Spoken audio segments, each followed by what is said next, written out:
Magandang araw mga kabayo. Luto-luto ngayon yung puset ala restaurant style. Ayan po. Una, pakuloan lang yun. Then, pag kumulo na ho siya, itapon ho yung sabaw.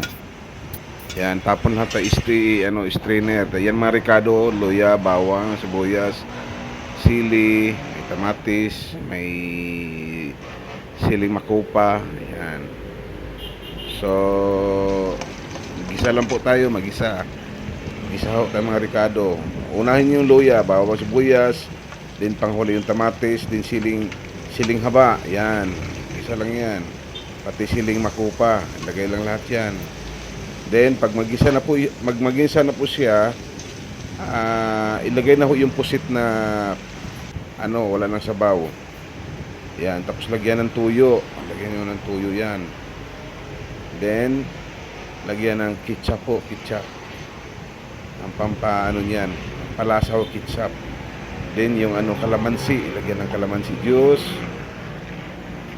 Then bitsin, lagyan niyo ng bitsin. Then magic sarap, lagyan magic sarap. Then nor cubes, huwag kalimutan ng nor cubes po. Okay, then ayan na ho, isa lang po. Luto na ho yan, saglit lang ho. Ayan.